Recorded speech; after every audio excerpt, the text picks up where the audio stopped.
Ravi de vous retrouver sur Radio Mayuri Campus. Nous avons plusieurs invités. Avec eux, nous allons parler jeunesse.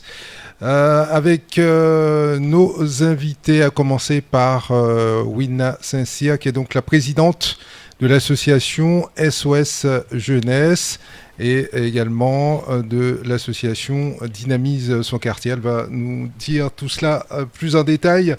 Bonjour Winna Saint-Cyr, merci beaucoup d'être avec nous. Bonjour. À votre côté, Christophe Fernand, vous êtes le délégué national de la vie lycéenne. Bonjour à vous. Bonjour. Et puis juste en face, Monsieur Bienvenu Clesson, vous êtes de l'Assemblée jeunesse territoriale de Guyane. Bonjour. Bonjour à vous, Monsieur Mayuri. Très bien, on est ravis de vous accueillir dans nos studios. Alors, Winna Saint-Cyr, vous avez plusieurs responsabilités, vous vous occupez de beaucoup de choses. Est-ce que vous pouvez nous dire dans quel contexte que nous vous accueillons aujourd'hui entourés de ces jeunes et pourquoi les avez-vous sélectionnés ? Donc, je me présente, pour ceux qui ne me connaissent pas, Saint-Cyr Winna, présidente, comme il a dit, de l'association SOS Jeunesse. Donc, cette association a pour but d'aider les jeunes de milieu carcéral et les jeunes des quartiers.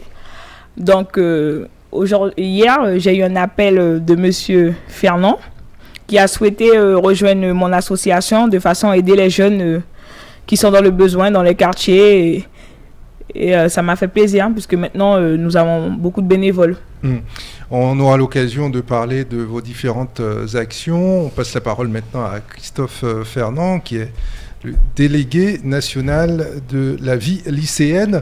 Est-ce que, en tant que délégué national de la vie lycéenne, en quoi consiste votre mission ou vos missions ?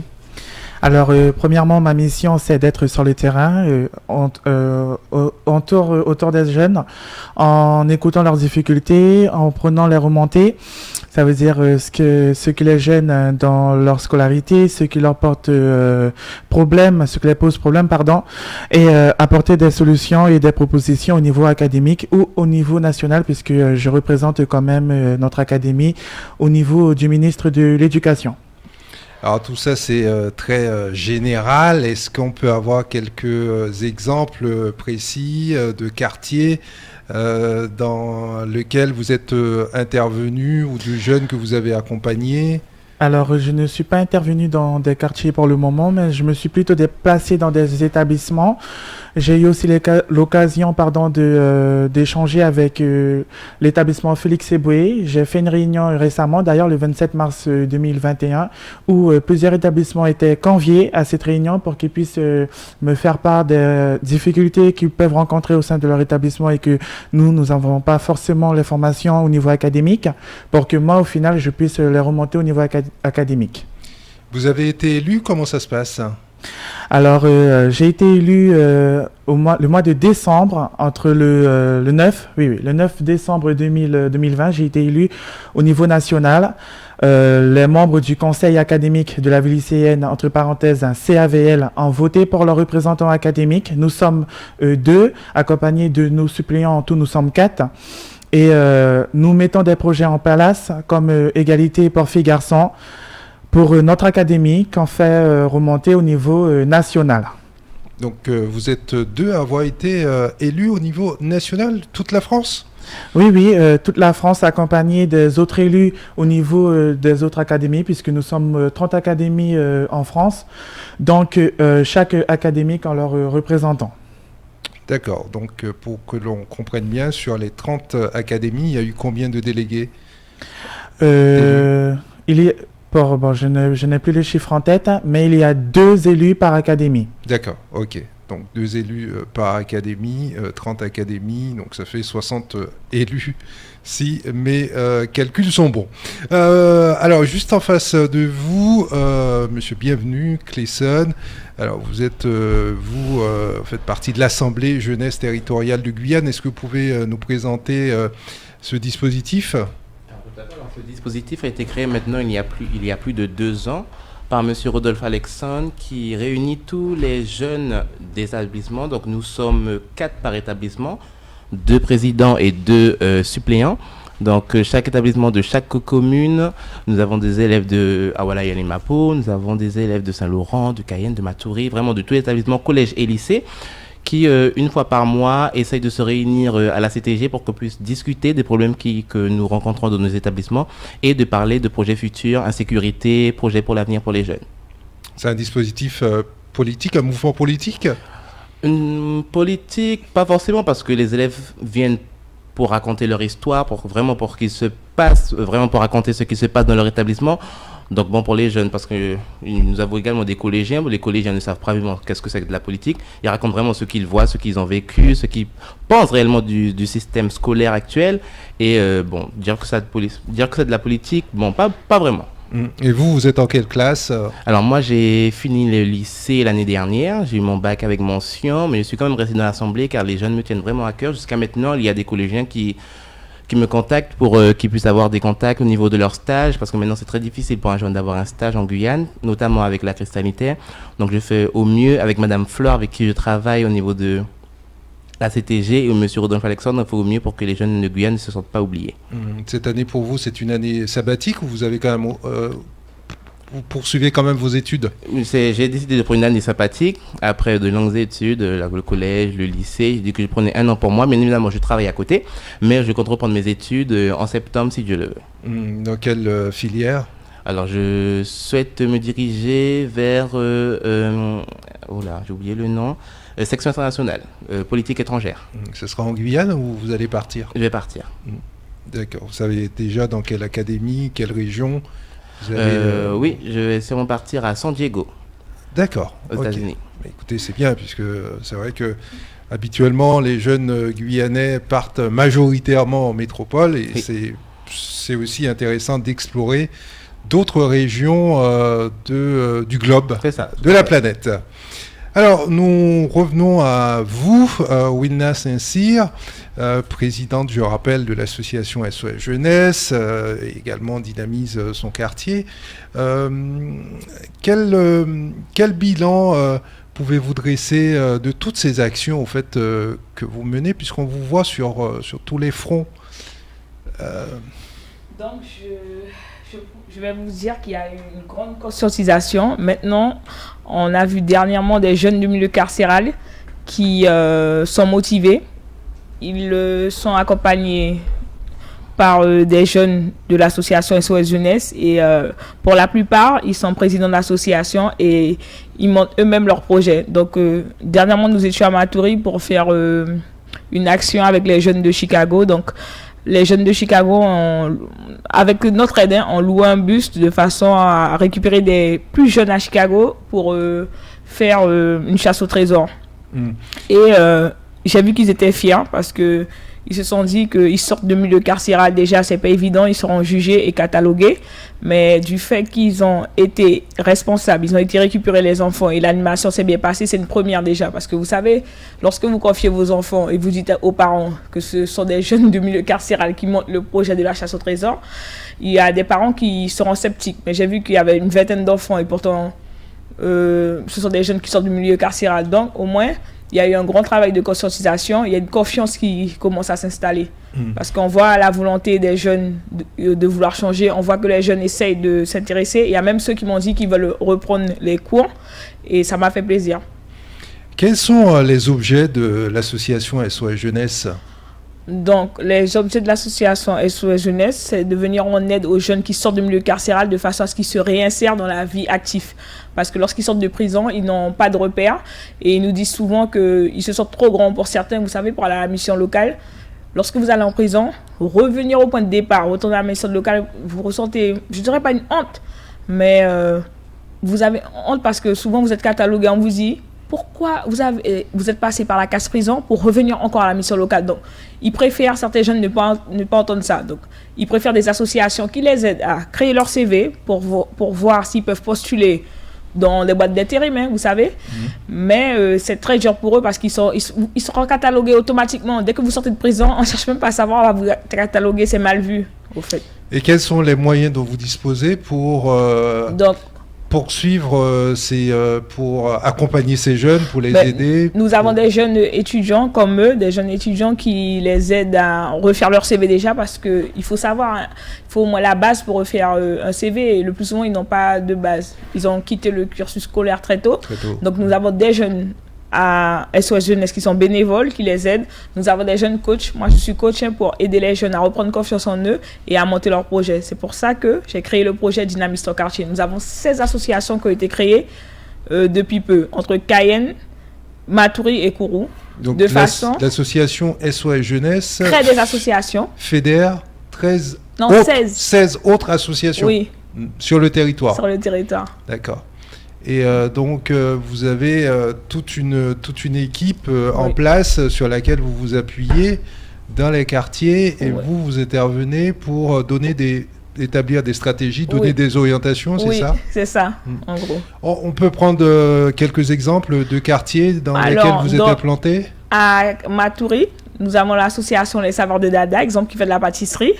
Nous avons les Saveurs de Lita, où vous étiez dernièrement. On a été interviewé par les associations culturelles. Et nous avons à Cayenne, moi, à Suzuni, l'association SOS Jeunesse. Et vous avez une jeune association depuis peu qui s'appelle Chicago Tug, qui a été créée par les jeunes de Chicago. Et ils ont mené l'action d'œufs de Pâques. D'accord. Et vous êtes également présente dans les communes? Oui, nous étions à Kourouia pour aller rencontrer les référents de Kourouia. On était à Kourou pour échanger avec les médiateurs de certaines maisons de quartier. C'est comme une grande famille, une grande cohésion sociale. Et comment ces associations sont-elles financées? Donc, alors, certains ont des subventions, mais nous avons des partenaires qui assurent. Donc, pour l'instant, nous n'avons pas fait de demande de subvention parce que grâce aux chefs d'entreprise, nous arrivons à joindre les deux bouts. Nous avons des chefs d'entreprise dans le BTP qui nous financent des ordinateurs pour aider les jeunes, des imprimantes. Nous avons des donations, beaucoup de donations. Vous savez, des œufs de Pâques, de la farine. Moi, je fais de la pâtisserie. Donc, pour les ateliers pâtisserie, les parents, même des quartiers, font appel à nous pour se dire on fait une donation à SOS Jeunesse. On vit sur beaucoup de donations. Quel parallèle peut-on faire entre l'association SOS Jeunesse et Dynamisme ton quartier? Donc, Dynamisme ton quartier, c'est un projet parce que de base, c'est pas vraiment une association. C'est le projet qui s'appelle Dynamisme ton quartier. On a créé 16 associations de façon à ce que les jeunes prennent leur quartier en main. Donc, ça s'appelle Dynamisme ton quartier. Et SOS Jeunesse est une association qui s'occupe de jeunes du milieu carcéral et les jeunes des quartiers. D'accord, très bien. Et quels sont vos projets? Quels sont les buts que vous êtes fixés dans le cadre de ces actions? Les projets, c'est déjà de rassembler. Vous savez pourquoi? Auparavant, lorsqu'on était jeune, lorsqu'un jeune sortait du milieu carcéral, on voulait pas le fréquenter. Je me rappelle, j'avais quel âge? J'avais 16 ans. Et ben, lorsque ceux qui avaient 18 ans ils sortaient du milieu carcéral, ma mère me disait, Wilna, ce jeune-là, il sort de prison, on veut pas que tu le fréquentes. Et maintenant, les mentalités ont évolué. Nous, lui, moi, ou peu importe, on crée des associations, au contraire, pour venir en aide à ces jeunes. Oui, les mentalités ont évolué. Je me rappelle avant, c'était impossible pour moi de traîner quelqu'un qui sort du milieu carcéral. Hein. Ma mère, elle n'aurait pas voulu. Et regardez maintenant, nous, les jeunes, monsieur Fernand, moi, nous allons sillonner les quartiers et aider les jeunes. L'idée, c'est de changer l'image de ces jeunes? Oui, de changer l'image de ces jeunes et de les rendre plus responsables. Il faut qu'ils s'émancipent. Parce que lorsque maintenant ils sont présidents de l'association, ils savent qu'ils ne peuvent pas faire de bêtises. Exemple, je vous donne un exemple. S'ils organisent un tournoi de football, ça se passe mal. Ils savent que le président de l'association, c'est eux, ils sont déclarés en préfecture. Donc tout sera de leur responsabilité. Ils ont une assurance, oui, ça les responsabilise. Mais avant, ils auront joué dans les quartiers ou faire des trucs sans autorisation. Mais maintenant, quand ils sont présidents, nous avons fait de façon de les responsabiliser. Ils savent que s'il y a un problème avec un jeune, c'est la responsabilité, ça sera eux. Parce que l'organisateur, c'est eux. Oui, c'est une façon de les responsabiliser. Est-ce que cela vous arrive d'organiser des réunions avec ces 16 associations, des assemblées générales, des assemblées extraordinaires? Non, pas encore parce que le projet... Elles sont autonomes, les associations? Oui, elles sont très autonomes parce qu'il y a eu des arbres de Noël que vous avez... Vous êtes couvert encore déplacé. Monsieur Mayuri, vous vous déplacez beaucoup hein, parce qu'à chaque fois que je parle de projet, c'est vous qui nous interviewez. Donc vous avez été dans les quartiers. Il y avait une animation à Césaire où il y avait un gros plateau artistique avec des artistes. Ouais. Il y avait à Matoury et vous vous êtes déplacé à Kabassou. Donc vous voyez, elles sont vraiment actives les associations. Et nous remercions les partenaires hein, parce qu'il y a la régie des quartiers qui ont fait une aide pour le FPH.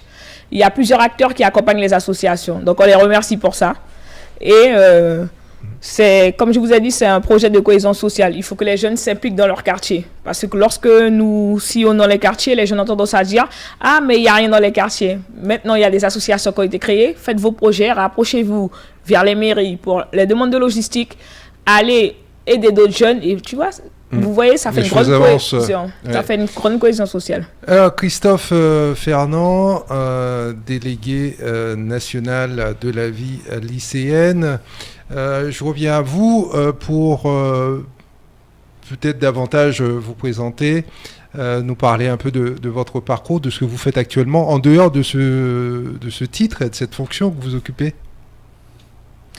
Alors, nouvellement arrivé dans l'association de SOS Jeunesse, j'ai contacté la présidente en elle-même hier, puisque je considérais qu'elle était vraiment vers les jeunes. Et moi-même étant vers les jeunes, je me suis dit qu'il fallait qu'on puisse se rencontrer et travailler ensemble. Donc, mis à part mes missions, je travaille également avec Monsieur Bienvenu. On essaye de trouver des projets ou de faire évoluer le pays, que ça soit au niveau de la vie en elle-même, où les jeunes ont l'occasion de ne pas peut-être avoir d'activités. On essaye de trouver des activités, bien au contraire. Et pareil pour les études, essayer de trouver de meilleures solutions pour que les jeunes en eux-mêmes puissent travailler dans de bonnes conditions lorsqu'on entend bien sûr les remontées qu'on peut se faire soit dans le mois même ou dans les années. Et vous en êtes où au niveau de vos études? Alors là, actuellement, je suis au lycée professionnel Mac Joséphine, en première MCVB, métier commerce, vente. D'accord, pour faire quoi par la suite?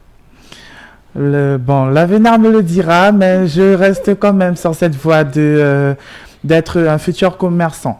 D'accord, donc votre projet professionnel n'est pas encore tout à fait défini, dessiné. Voilà, exactement. Cette envie de participer à la vie de la société, d'être actif, comment est-elle née? Comment comment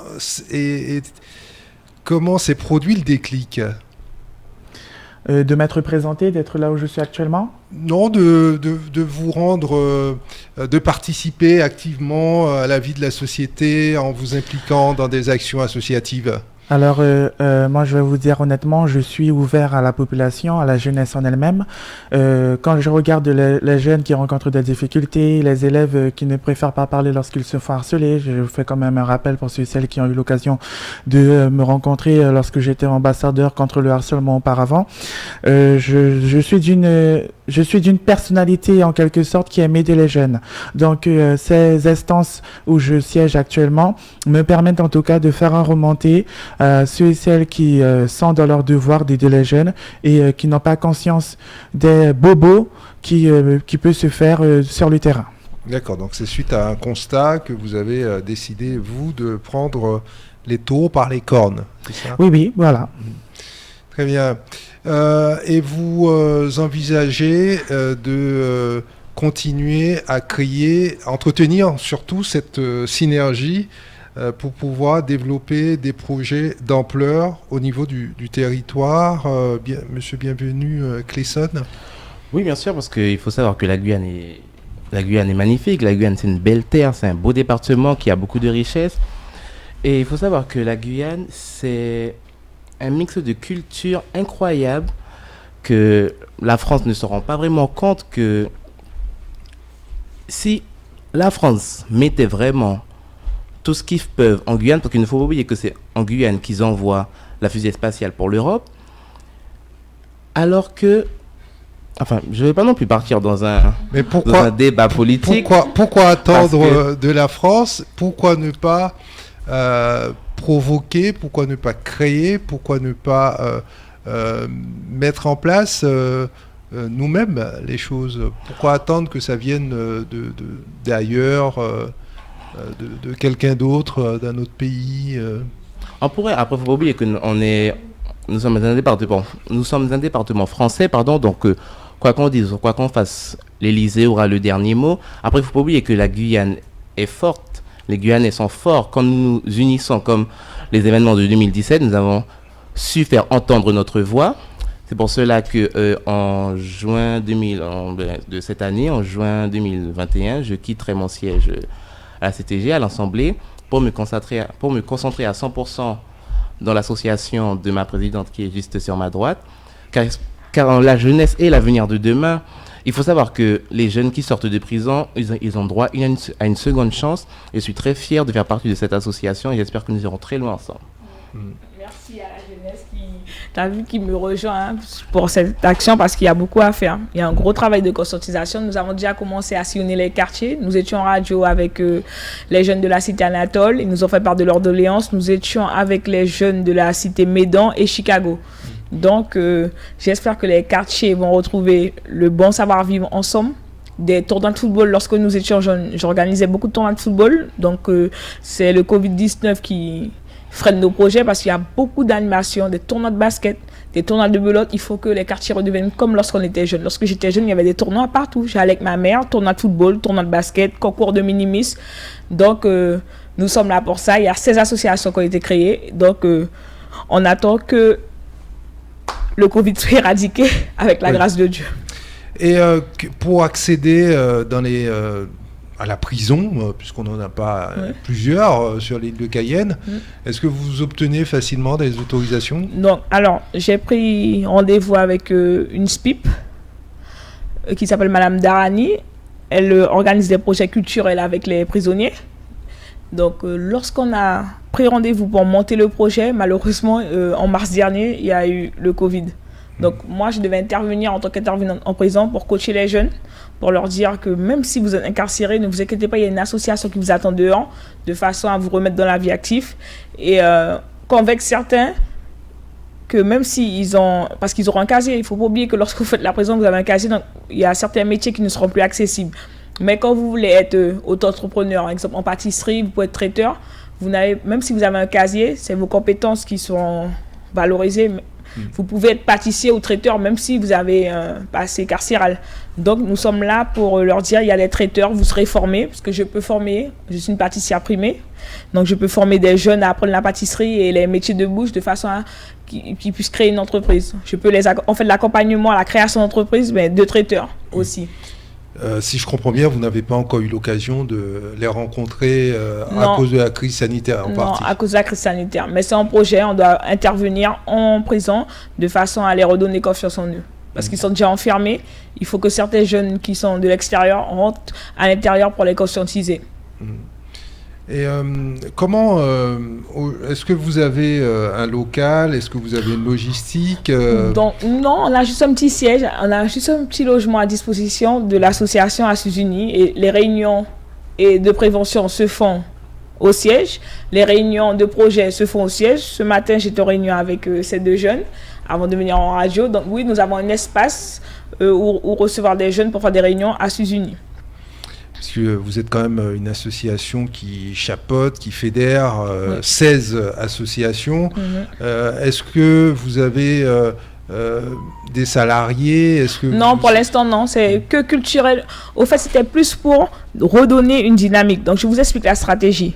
Lorsque les jeunes des quartiers se sont délaissés, il faut d'abord créer une dynamique avant de leur parler de mule. Parce que j'ai oublié de vous dire, on fait de la prévention contre la mule aussi, cette association SOS Jeunesse. Mais avant de parler à des jeunes de la mule, il faut d'abord les faire se changer les idées, vous voyez, les approcher, parler de projets.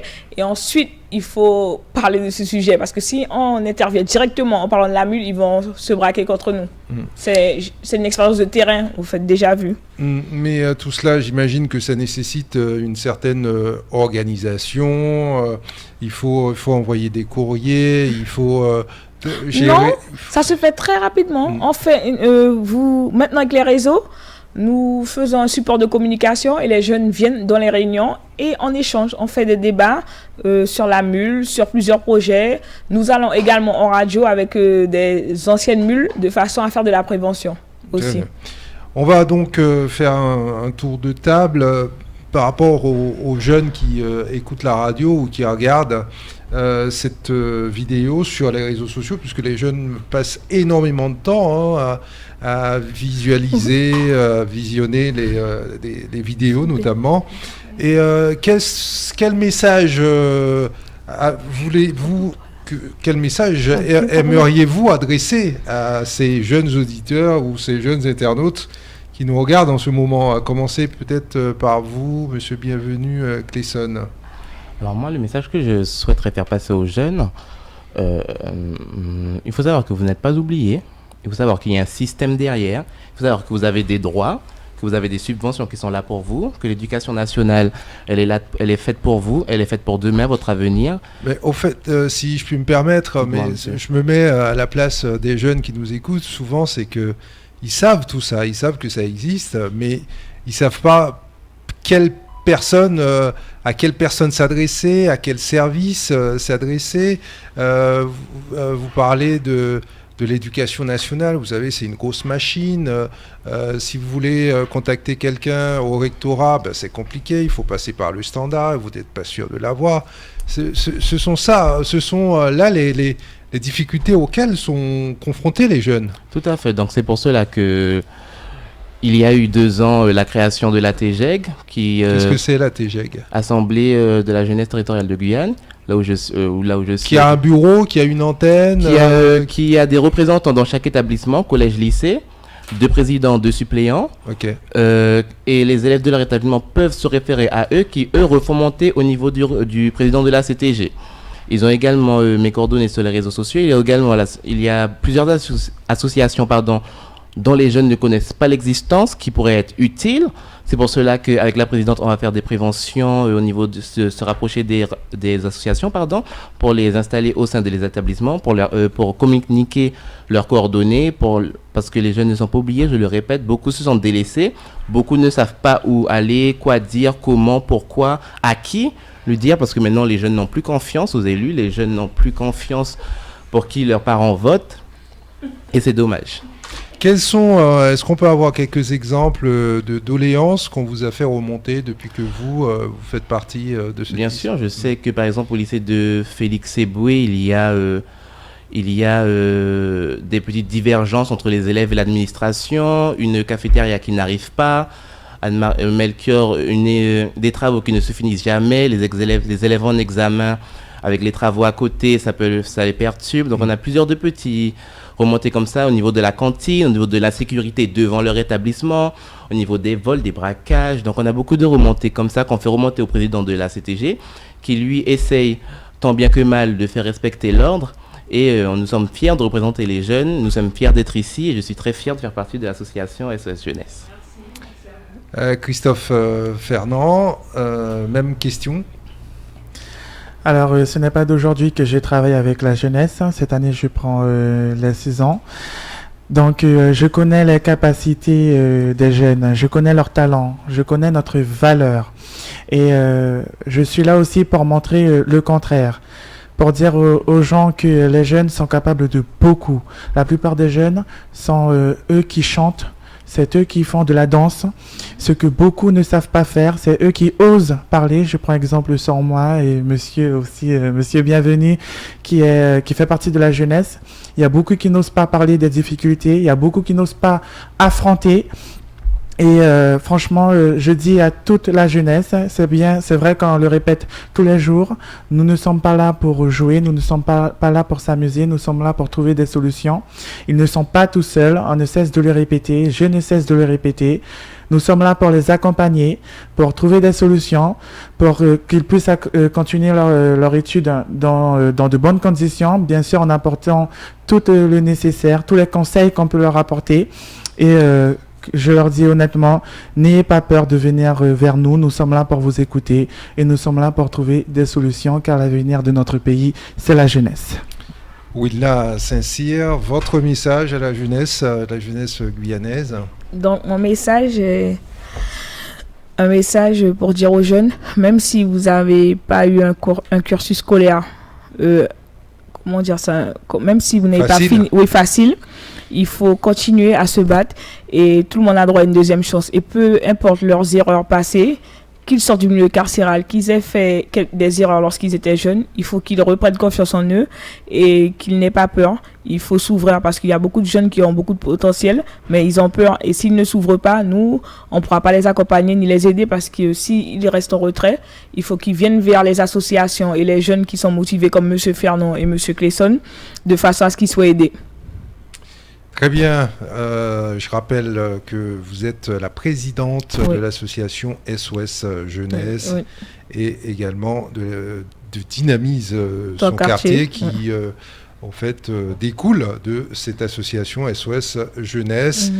Vous étiez accompagné de Christophe Fernand, délégué national de la vie lycéenne, et de Bienvenue Clesson, qui fait partie de l'Assemblée jeunesse territoriale de Guyane. Cette émission est à retrouver en multidiffusion le mardi, ce sera mardi prochain, sur nos antennes de Cayenne et de Saint-Laurent-du-Maroni, et bien évidemment en vidéo dès ce week-end sur l'ensemble des réseaux sociaux. Merci beaucoup d'avoir été nos invités. Et je tiens à remercier tous les partenaires qui nous aident bénévolement et tous les jeunes qui font partie de mon équipe parce que c'est une grosse équipe de bénévoles. Nous ne sommes pas payés pour aider la jeunesse, c'est une équipe de bénévoles.